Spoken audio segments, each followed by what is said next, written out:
Well, the main event was good, but then unfortunately the bell rang. I'm Joe Renton with the retro review of WCW Starrcade 1996. And Hogan vs. Piper sounded so good on paper, and my god, did they shit the bed. I get it, injuries and a whole bunch of stuff, and I'll talk about that more when I get to it, but my fucking god, that main event was really goddamn shit. The crowd was on fire for Piper, and that's about it. The opening video package was promoting Piper and Hogan, and hey, I gotta admit, as far as promos, they did a really good job, with smoke and mirrors and talking the people into the building. They did a good job with that. And it's a good thing they had a solid undercard because that match just couldn't fucking deliver. Shivani, Heenan, and Dusty on commentary, and I gotta say this, Dusty Rhodes, one of the greatest minds of all time, one of the greatest draws of all time, and man, he was really on fire for a number of years, a couple decades. He was not a good commentator. When there's having fun and then there's doing what he did. And I mean, I understand having some fun. I understand enjoying what you do. But it just seemed a lot of times like he was just assing off. Like if he didn't know what the fucking move was, he's like, oh, I'm just going to come up with some Dustyisms, which there's nothing wrong with that. I mean, Dusty's legacy was already, set in fucking stone.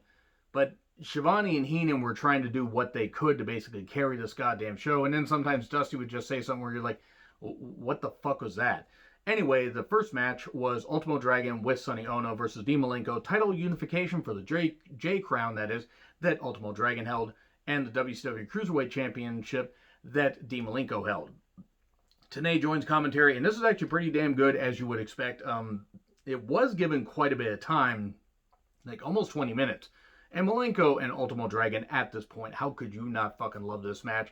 There was some good psychology, some good submission wrestling, some good flippy shit, because both these guys, as technically sound as they were, could take to the air when it was called for. And really, really good stuff. A nice leg lock by Dean. He did focus on the leg a lot. The crowd, I think, started to have some issues, but they were into this mostly. I think maybe they were getting a little bit tired, but this was when the Cruiserweight division was pretty goddamn hot. Sonny Ono does a distraction, and then we get, a double arm hook suplex. 1, 2, 3, and Ultimo Dragon wins the WCW Cruiserweight Championship to go along with the J Crown that he won. And then I think he would defend it against Jushin Thunder Liger in the Tokyo Dome just a few days after this. And Liger was also on the show. But a very good opening match. And then we get Akira Hokuto with Kensuke Sasaki and Sonny Ono versus Medusa. Inaugural WCW Women's Championship match. And boy, this should have been so much better than it was. I mean, Hokuto's a very good worker. Medusa, very good worker. They didn't have the Women's Championship go for very goddamn long. They established it here. They had a little bit of a tournament. Meiko Satomura was featured in that tournament. That's how long Meiko Satomura has been wrestling. And still wrestles, great even now. Like, that's how fucking great she is. No wonder she's considered the final boss. 24 fucking years and counting. It's fucking amazing. I don't fault the work of these two, but there were, 3-on-1 odds. Medusa just couldn't overcome them.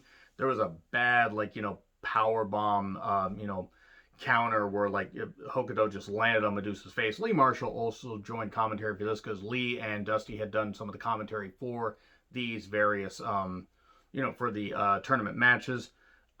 Snap superplex by Hokuto. That actually almost looked like they both landed on their head. And then Sonny does hit Medusa with the flagpole, and then Hokuto driver 1, 2, 3. So Akira Hokuto was the champion until it was vacated when she left the country, I think in June of 97. And then they had a new champion established. I don't remember who the champion was, established in September. And then after that, it was disbanded. I think it lasted a year, maybe. It just really is sad that they didn't have enough depth. And they did a good job with the tournament, and they had a good working relationship with New Japan, All Japan, that kind of stuff as far as the women's division. But it just is sad that they couldn't keep a good thing going. And Medusa still had some legs left as a performer, as a wrestler. And then, a few years later, they were having her face off against, Ed Ferrara as Oklahoma. That was a great idea. No wonder Medusa was so miserable in WCW despite getting paid for quite a bit. Anyway, we get a Piper promo, and look, I love Roddy Piper. I don't know what the fuck he was on here, but man, he was on a lot of it. And he was on just caffeine or something, but he was all over the place. And Piper was like, Mean Gene asked him about the hip, and he hopped out on, one leg. Oh, the titanium hip is fine. And then it's like, it's better to give than to receive, though, is one line that he said in this review. All right. We then get Jushin Thunder Liger versus Rey Mysterio. Commentary mentioning Mike Tenay came back for commentary that Liger actually had a brain tumor removed earlier in the year. Fucking miracle that he managed to wrestle, shortly after that and continue to wrestle until Wrestle Kingdom 14, where, my God, man, the world went to shit after Jushin Thunder Liger retired, didn't he? Or didn't it? It's just fucking amazing. So, a true dream match was well paced. Dusty was completely insane during this. He didn't really seem to know what the fuck was going on. Ray and Liger, yes, this was more deliberate from Liger because he was coming back from that brain tumor, so he had to change up his style a little bit. But Ray was high flyer. He hadn't really had all the injuries at this point. But a Liger bomb, 1, 2, 3. This is well worth seeing. The first, Hokuto and Medusa isn't bad, but the first and the third matches are the best ones to see. And then we get Jeff Jarrett versus Benoit with Woman in a no DQ match. Look, let's be honest, it's not the worst no DQ match that Benoit and Woman would be involved in. Goddamn, boy, I am just so going to hell, just digging that pit further into the seventh circle of hell. This wasn't great. It wasn't. You would have thought there would have been more weapons involved, and really there was a lot of submission work, and these guys work well together. It just, ultimately, it could have been more of a submission match, I think, than a no DQ match. Because here's the funniest thing. They do a distraction thing despite the fact that it's a no DQ match. Them fists are, harder than them open hands, is what Dusty said. Sullivan gets involved after it was Conan and Hugh Morris get Woman, and then Woman kicks Hugh Morris in the balls. What balls Bill DeMott did have, given how he, treated a lot of the trainees. I don't think he had that many balls. But anyway, Sullivan then hits Benoit, attacks Benoit and knocks him out, while Arn DDTs Jeff Jarrett. Okay, so why in the world did they do the distraction finish if it's a no DQ match? Jarrett then barely covers Benoit to get the victory, and everybody's confused. Nobody knows what the fuck's going on. Mongo with Deborah, he shouts a lot. Deborah should have never been allowed to talk on camera. And then we get the Outsiders with Six versus the Faces of Fear, Barbarian and Ming, with Jimmy Hart, referee Nick Patrick. This is when they were doing the whole heel referee thing, and it was obvious he was going to side with the NWO. WCW tag title match, and let's be honest, besides Ming being vicious and Hall overselling, this wasn't good. This was not good. Six at one point chases Jimmy Hart to the back, and Jackknife pins Barbarian. Not good. This was not good at all. In fact, I would argue that this is one of the worst tag team matches they had all year. And that's not even because of the talent, just it didn't mix. We then get a Hogan promo. DiBiase starts off, and then Liz looked fucking amazing here. Liz, god damn, she got better with age. Rest in peace, Liz, and fuck you, Lex Luger, for contributing to her death. So we get Eddie Guerrero versus DDP, U.S. title finals. Well paced. These guys always work well together. I mean, you really can't find two better workers at this point in WCW. DDP had really risen up. Eddie Guerrero, even with his demons, even with the problems that he had, and finally he did get clean, thank fuck. Nobody's death hit me harder than Eddie's, but, he overcame his demons. But Eddie and DDP cutting a really good pace here. We did get a ref distraction. We got Hall with the, the insider edge, or outsider edge, to DDP. Eddie doesn't see it, and then Frog Splash 1, 2, 3. He's a new U.S. champion, and then would face off against Six that sold out 97. That pay-per-view was shit. We then get Nash and Hall and Six attacking Eddie afterwards. We then get Luger versus the Giant. This is about as good as you would expect. I mean, it wasn't.